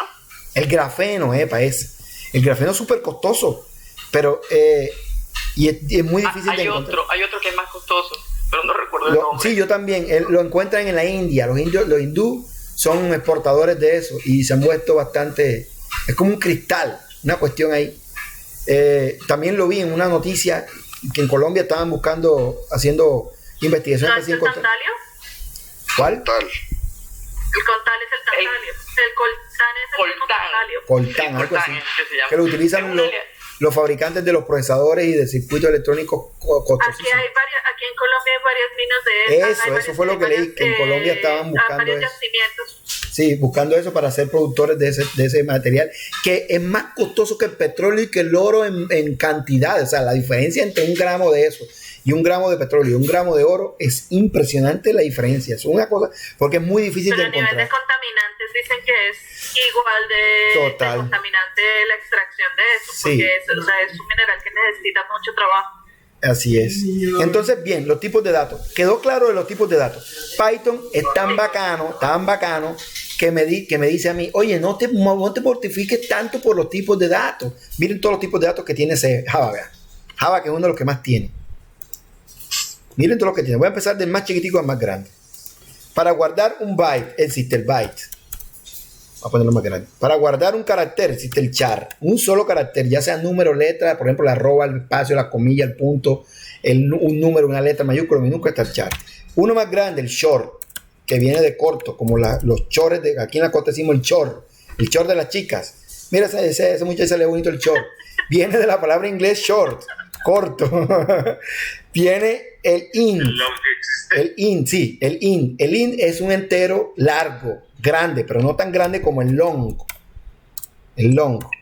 ¿Sí lo vieron? Este que está aquí, yo me imagino, y lo voy a decir con chiste y con respeto porque no sé, no los conozco a ustedes. Yo me imagino que los software que están metidos en la contabilidad de la nómina de los congresistas, el salario de los congresistas y lo que se roban tiene que ser guardado aquí. Porque ese número es enorme. De miles de billones guarda, una cifra de miles de millones guarda un long. Entonces, más o menos lo que los congresistas se ganan y se roban debe guardarse aquí. Más o menos. El salario debe guardarse más o menos aquí, pero lo que se roban está aquí. Bien, pues lo dije con mucho respeto.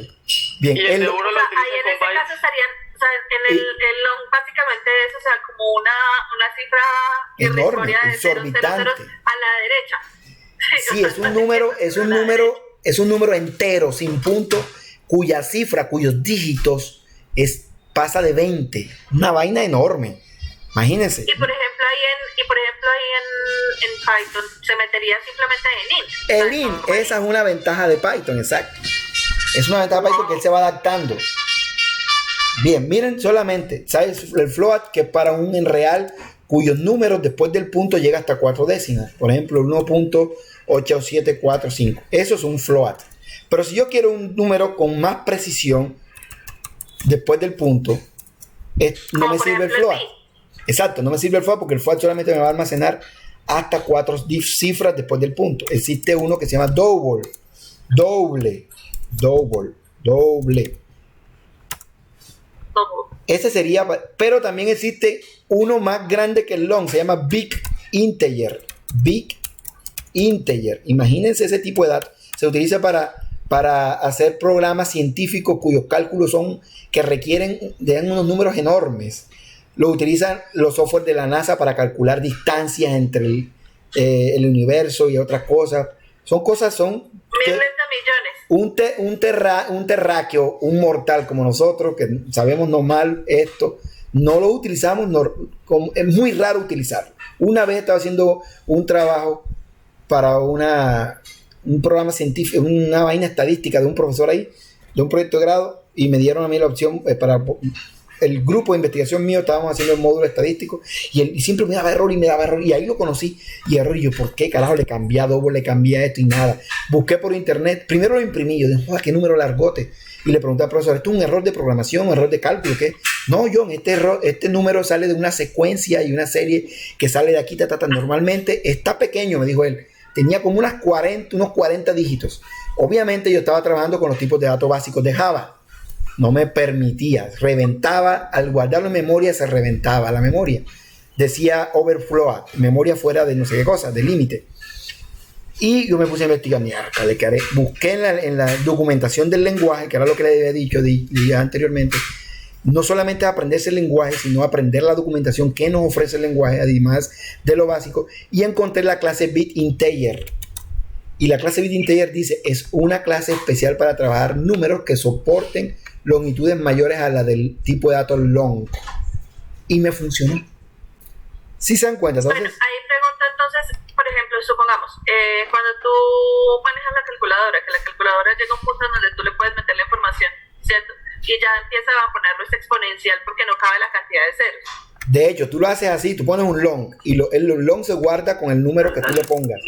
Pero cuando lo vas a representar, todos los lenguajes de programación te lo representan en exponencial, incluyendo Python. O sea que, por ejemplo, el Big Inter, o sea, viene a ser más o menos como, por ejemplo, la cifra completa de Big, que son 800,000 números. Pero entero, exacto, pero entero, porque también existe el Big Float, para números decimales enormes. Okay. Bien, ok. Entonces esos son los tipos de datos. En resumen, Python es tan bacano que pensó en nosotros. Ey, no te compliques colocando el tipo de datos. ¿Vas a guardar un entero? Guárdalo aquí, que yo me encargo de gestionar la memoria. Eso es otra cosa. Python, lo que les acabo de explicar del tamaño de las variables, Python tiene esa ventaja que no la tienen los demás. Solo PHP y JavaScript tienen esa ventaja. Y es que todos los lenguajes de programación generan código máquina, el código binario. El código binario es administrado por el sistema operativo. La memoria, mejor dicho, no el código binario, la memoria es administrada por el sistema operativo. Nadie más la administra sino el sistema operativo. Si algún programa la quiere administrar, tiene que pedirle permiso al sistema operativo. El sistema operativo se lo dará o no. Hay técnicas, hay instrucciones para hacer eso. Ya son más avanzados. El único lenguaje que se vuela esa regla es C. Se le dice al sistema operativo, hey, no te preocupes que yo voy a administrar la memoria y si no lo quieres hacer, yo lo hago. Cuando pasa eso, el sistema operativo, si tiene un antivirus, el antivirus dice, un programa está haciendo actividades sospechosas en tu computador y lo bloquea. Pero si se hace bien y se utilizan las librerías adecuadas para pedirle permiso al sistema operativo, las librerías de C que trabajan con la memoria que se llaman Memory, Loop Memory, unas librerías especiales. Librerías son funciones, son códigos que uno tiene que colocar en el programa para que eso no genere error, no genere problemas. Si yo coloco esto en C, int edad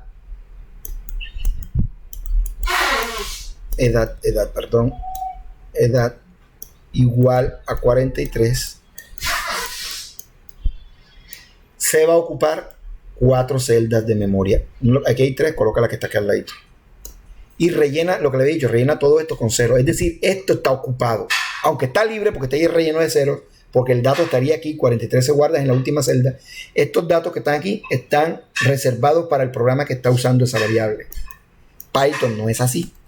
Y eso lo hace también lento, pero también es bueno. Python dice, bueno, ¿cuánto ocupa 43?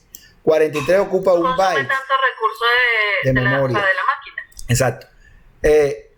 Python, el 43, ¿cuánto necesita? Es un entero. Ah, bueno, pero es un entero corto. Él ya sabe que Internamente el entero está dividido en byte, en short, en long y en integer. El solo tipo de dato integer representa los 4 que hablamos en Java. ¿Entendieron? Entonces él dice, listo, lo voy a guardar en el valor es un entero corto, entonces voy a utilizar 2 bytes solamente. En el caso de 43 utiliza uno solo porque solamente se guarda en uno solo. Si coloco esta variable, le coloco un número más grande, 43, 8, 9, 1, 0, 2, 5, 6, 7, 9, 10. Esto él dice, verdad, esta vaina la convierte a binario y dice, no necesito, ya edad no necesita, no le funciona solamente una celda, necesito varias celdas. Él utiliza las celdas de memoria que requiere. Entonces tiene una optimización de memoria que no la tienen la mayoría de los lenguajes. Eso es una ventaja enorme, pero también lo hace lento, porque esa operación la debe hacer el sistema operativo y no el programa. ¿Comprendieron? Bien. Ok, muy bien, vamos muy bien con este tema. Ya lo demás es lectura, aquí se acaba la presentación.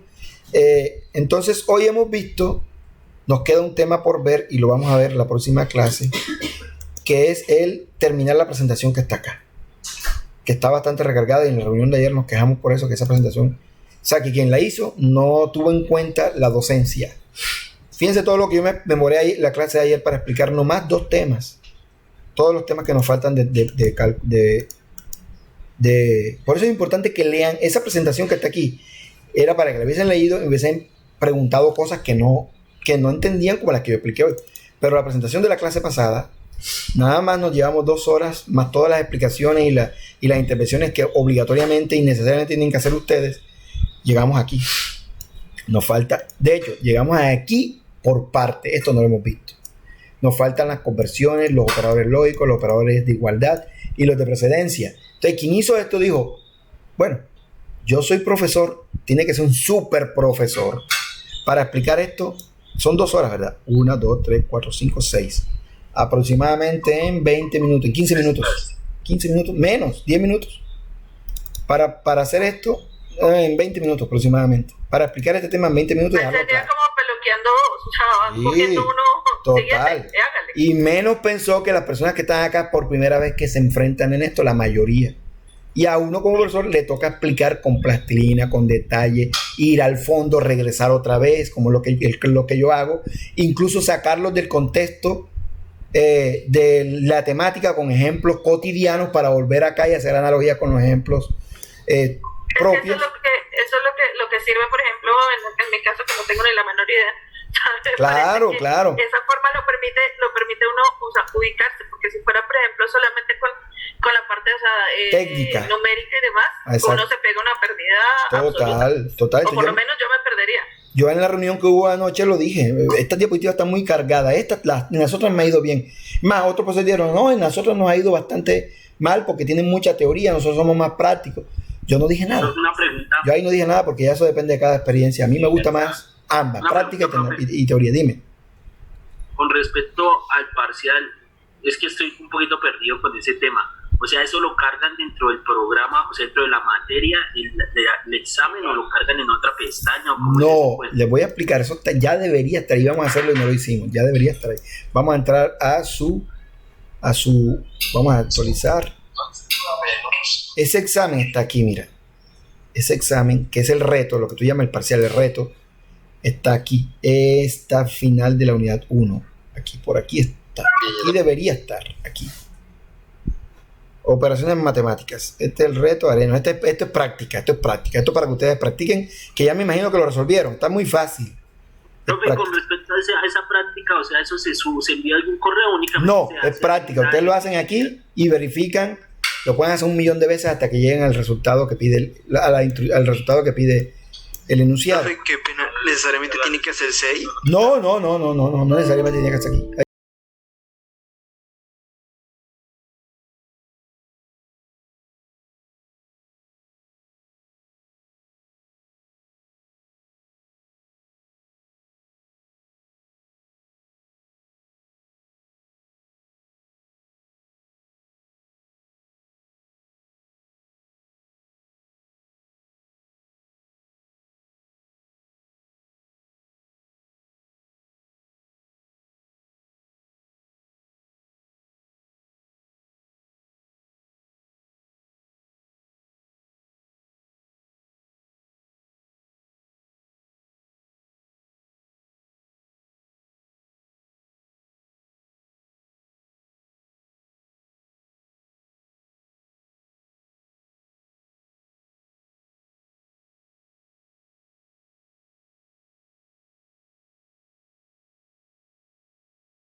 ¿Me escuchan?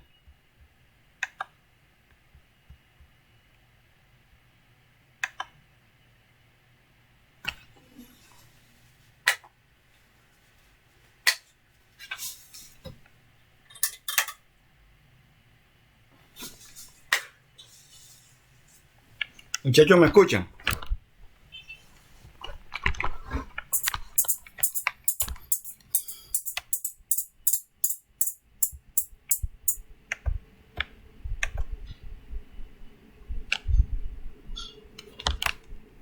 ¿Cuándo son y cómo es? Pero se supone que hoy teníamos uno. Sí, sí, se supone que se tiene que habilitar uno, es lo que ¿Me escuchan? Ahí volvió el profe. Sí, volvió Me apagó el computador, no le puse la batería y me avisó y se me olvidó. Por estar hablando se me olvidó. Bien, ya vamos a terminar porque ya no hizo la otra. Vamos a explicarles esa parte rapidito. Eso debe estar ahí. Dijeron que hoy lo iban a habilitar. ¿Dónde está? Según tengo entendido debe estar aquí, o de no al final donde dice... Lo está compartiendo. Ah, ok. No, pero eso se los colocan. Yo pasa que yo tengo yo nomás puedo visualizarlo de ustedes, no puedo hacer nada. Pero dijeron que lo iban a colocar. Donde apenas lo coloquen, yo les mando por el WhatsApp una imagen donde se encuentra. ¿Oyeron? Profe, Correcto. qué pena. Dime. Yo ahí en la plataforma le di. ¿En la plataforma qué? Bien, ya estamos grabando. Voy a iniciar mi grabación también. Dime. ¿Me escuchas? Sí, pero el compañero que se le silenció el micrófono. Ok. Parece que se le fue. Tutor, yo tengo una inquietud, le comentaba a los compañeros, pues yo hasta el día de hoy fue que pude ingresar porque la plataforma ha presentado muchas fallas. De hecho, en este momento también está presentando una falla, que a veces uno intenta ver los contenidos y tiene que subir todo el chat hasta el primer mensaje para que lo deje hacer el scroll. En mi caso, que apenas entré el día de hoy y entré tarde porque me tocó prácticamente que ir tema por tema hasta que encontré cuál era el link válido. ¿Cómo hacemos nosotros con los materiales que se han visto? De pronto se han hecho algún tipo de quiz, algún tipo de evaluación. No. Aquí la única evaluación que se va a hacer son 5 retos. Se lo hace el ministerio. Aquí no hacemos evaluación. Yo no hago evaluación. A mí me pagan para enseñarles. La universidad y el ministerio ya tienen las evaluaciones hechas, que son los retos. El primer reto empieza hoy. Debieran de publicarlo hoy. Y si no lo publican, pues yo mando un correo diciendo que habíamos quedado de que hoy vamos a publicar el reto y cómo iba a quedar eso. Son 5 problemas, son 5 retos enunciados que hay que convertir, hay que hacer un programa en cada uno de ellos. Esa es la única, y tienen en cada uno 5 intentos. Y eso, y como les explicaba anteriormente, esos intentos, eso que suben ustedes, eso va hacia un software que automáticamente evalúa, pero al mismo tiempo está conectado a una base de datos de algoritmos, porque es el que utiliza la Maratón de Promoción Internacional, el que utiliza FedeSoft, el que utiliza ASIS, el que utilizamos la universidad cuando vamos a entrenar a los estudiantes en programación para que participen en la Maratón Internacional. Él conoce ya y normalmente saca un porcentaje elevado con una exactitud impresionante de copia. O sea, ojo con eso, porque incluso cambian los nombres de las variables. Y por ejemplo... Pero la lógica es la misma. Sí, y él sabe y detecta y dice, pon plagio, y eso tiene una connotación. Entonces, por eso decidimos, cuando explicaron eso, le dimos, pero los estudiantes que están acá no son estudiantes nuevos, viejos, son estudiantes nuevos en este tema. Y de pronto los retos están simples. ¿Qué se requiere con los retos? Análisis, que fue lo primerito que yo les dije, muchachos, tienen que hacer mucho ejercicio y tienen que analizar bastante para poder hacerlo. El resto yo se los explico. Creo que me aparece. Dime. Hablando de los retos, creo que a mí me aparecen. Yo creo que deberían estar habilitados, porque hay unos que dicen que son ejercicios, donde dice que arena de práctica, que eso es puro ejercicio.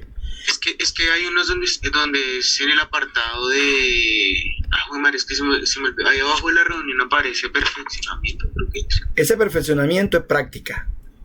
Pero acá me dice intentos y toda esa vaina. Bueno, entonces ya son los retos. Esos ya son los retos. Profe, ¿le muestro la pantalla para que mire? Sí, por favor. Lo que pasa es que ya empecé hace rato la clase de la otra. Me lo mandas por WhatsApp, parece. Tomamos WhatsApp para esas preguntas adicionales, sí. Listo. Yo envío por WhatsApp la foto. Pero yo sé que sí, porque un profesor dijo, un estudiante ya le aparecen los retos y quiere saber si ya puede trabajar en ellos. Y no le respondieron. El WhatsApp ayer. No, todavía no he visto respuestas respecto en el grupo de tutores que tenemos ahí de docentes. Bien, nos vemos, muchachos, cuídense. Listo. Gracias.